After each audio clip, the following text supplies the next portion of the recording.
عربي كل الافارقه بكل صراحه. الطريقه باش لعب وليد هذا المونديال هي طريقه عقلانيه جدا، طريقه فيها تركيز، فيها حساب، فيها دفاع.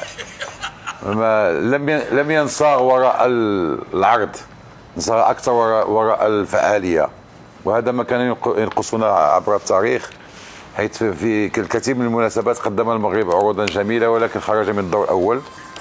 ولذلك آن الأوان لكي تستصغر المنتخبات العربية أسلوب عصري، أسلوب حساب، أسلوب كرة فعالة وكرة عصرية بكل صراحة. أنا يعني أهنئ وليد خصوصا على محاولة إدخال هذا للجمهور المغربي، الجمهور المغربي الذي يريد العروض، يريد التقنيات، يريد اشياء كثيره، ولكن ادخلها للاعبين الان يدخلها للجمهور وللصحافه الرياضيه المغربيه بكل صراحه. خالد، مبروك. اول شيء مبروك للمنتخب المغربي، شرف المغرب، شرف كل البلدان العربيه. تاهل مستحق ومنتظر، لانه هذا المنتخب يعني من بين احسن ان لم يكن احسن منتخب افريقي في التكوين، في الاستراتيجيه. لكن انا نضيف شيء، انه محظوظ هذا المنتخب انه عنده مدرب اسمه الركراكي، لانه لما تشوف مدرب في مباراه هو تاهل يبحث على حلول تكتيكيه للمباراه الجايه، يعني مباراه الثمن النهائي. اليوم لو لاحظنا كل تغييراته خالد، اول مره يشرك نصيري مع حمد الله، اول مره. يعني لما تشوف هذا التغيير وهو فايز 2-1 كأنه يبحث على المباراة القادمة على الحلول الهجومية، لما يكون يبحث على الهدف. تغييراته الآن صارت معروفة، دائما لما يبحث على الدفاع. اليوم يدخل مكان أناحي، ناصيري يدخل حمد الله، ويخرج بوفال ويدخل أبو خلال. لكن اليوم نفس الخطة التكتيكية، نفس التغييرات الدفاعية، لكن هجوميا يبحث على حلول المباراة القادمة. وهذا يبين على أنه مدرب قوي، مدرب تكتيكيا ذكي جدا. وكذلك الآن هو في خلال مباراة مهمة يبحث على حلول المباراة القادمة، يأكد أنه تأهل أول مجموعته بجدارة واستحقاق. وأظن أن هذا المنتخب يمكن يوصل إلى أبعد نقطة ممكنة من هذا المونديال، وليست بالمفاجأة نظرا للمردود الذي يقدمه الآن.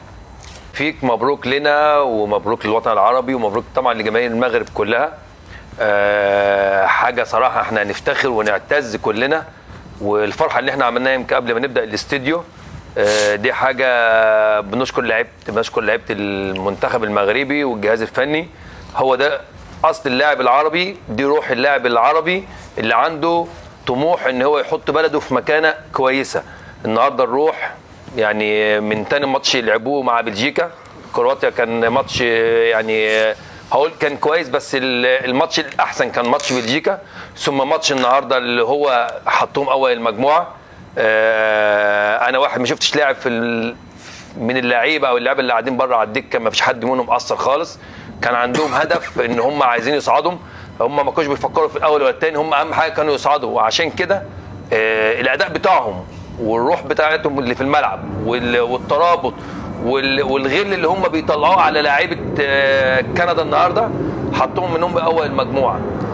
دلوقتي هم خلاص، انا من وجهه نظري ان هم النهارده يحتفلوا ويفكروا في المهمه الاصعب اللي جايه ان شاء الله، لان هو الطريق بتاعهم لو هم بنفس الروح دي، بنفس الاداء اللي حصل النهارده في الماتش، بنفس الترابط ده، هيحط المغرب في دور الثمانيه ان شاء الله. ألف مبروك خالد المغرب الصراحة، اللي ونسونا الوطن العربي كلهم اليوم، قدموا أداء رجولي فني كل شيء خالد. الفرحة يعني كنا أمس متضايقين خروج المنتخب والتونسي، اليوم لا افرحونا كلنا. وهذا المنتخب اللي كنا نتامل عليه، وكل المحللين وكل الجماهير الرياضيه كانت تتمنى تشوف نفس هذا الفريق. الزين في هذا الفريق خالد انه مو بس قدموا مستوى، لا روح قتاليه داخل الملعب. الان اللي يبي يشوف قياده داخل الملعب او يبي يشوف روح لاعب قتالي داخل الملعب، يشوف لاعبين المغرب بالاخص مرابط. هذا الروح للمنتخبات، اقول لك منتخب المغرب والمنتخبات اللي لعبت اليوم تشوفها مرابط. لاعب مميز، لاعب كان يقطع المباراه ويقطع كل الهجمات المرتده، او سواء على منتخب المغرب او مع المنتخب المغرب صناعه اللعب. واللاعبين المتواجدين خالد واشكرهم واحد بالاخص اللاعب حكيمي، لاعب متعور ومصاب قاعد يلعب ولعب ما قال يعني طلب تبديل، لعب لغايه اخر 5 دقائق تم تبديله ولعب بروح قتاليه على مستواه على الروح. هذا اللاعبين من النوعيه هذه اللي نحن نتمنى نشوف لاعبينا نفس الطريقه هذه، اللي يقدر يشيل شوي من اصابته ويقدر يلعب بس يروح يلعبها حكيمي، بما انه لاعب يلعب في باريس وقبلها كان في ريال مدريد. يعني لما تشوف الروح اللي يزرعها حق اللاعبين المحليين او اللاعبين الاصغر منه بالاحتراف، لما يشوفون لاعبهم الغيادي مالهم كذي، فالكل يعطي من الروح اللي قدمها. ويشكرون نتمنى لهم ان شاء الله المستوى الجاي يروحون الدور الثماني للابعد ان شاء الله، وخاصه راح يكون ديربي عالمي بين المغرب ويا اسبانيا. يا جمال خالد، اول حاجه الحمد لله والف مبروك لكل المغاربه كنا وسود الاطلس وكل المغاربه في كل انحاء العالم. راهنا على ابطال حقيقيين وتصدروا مجموعه، وذكرنا انه بيكون حصان الاسود في البطوله، وفعلا كان. كندا اليوم ليس فريق سهل. كندا لو عملوا دراسه على هذا الفريق، افضل فريق بدنيا وما يتوقف من خط الدفاع المقدمه كله ركض وكله كره لمع واحد. صراحه منتخب نفتخر بكاره حقيقه، تصدر مجموعه مع كرواتيا وطلع بلجيكا. يعني كرواتيا اخر كاس عالم لعب النهائي، بلجيكا ترتيبه عالي جدا من الفرق يعني القويه، وحتى انا سميتها المجموعه الحديديه حقيقه. كندا حتى هذا كندا افتقدنا هذا الفريق، كان فريق ممتع يا صعب. عموما انا بتيح الفرصه للاكثر من الشباب يتكلموا. صراحه نحن فخورين بهذا المنتخب، وان شاء الله انطلاقه العرب من دوحه الخير يا خالد. شوف تنظيم عالمي في قطر ابدعت في كل شيء، معاها العرب الثاني ما خيبوا الظن، قطر ابدعوا. ممكن نشوف هذا المنتخب المغربي يوصل مكان ما نتخيله حتى لا. نحن نريد ندعي ونريد الحظ معانا ومباريات، قد يوصل مكان نخلي مفاجأة المستقبل لأن ما نعلم الغيب، ولكن راهنا على أبطال.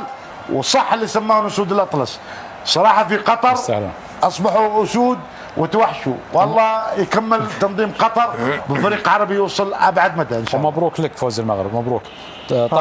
طلحة تفضل. ألف مبروك للشعب المغربي والشعب العربي والشعب الإسلامي، هذا الفوز الرائع جدا.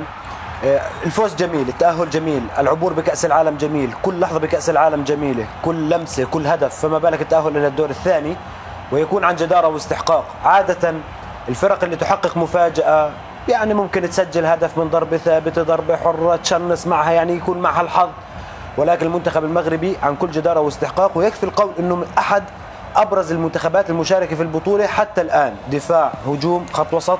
وبأكد على اللاعب اللي أنا بشوفه حتى الآن هو نجم المونديال حتى الآن، هو اللاعب سفيان مرابط. لاعب ذكي جدا، بيعطينا شخصية اللاعب الوسط القيادي على بمنتصف الملعب.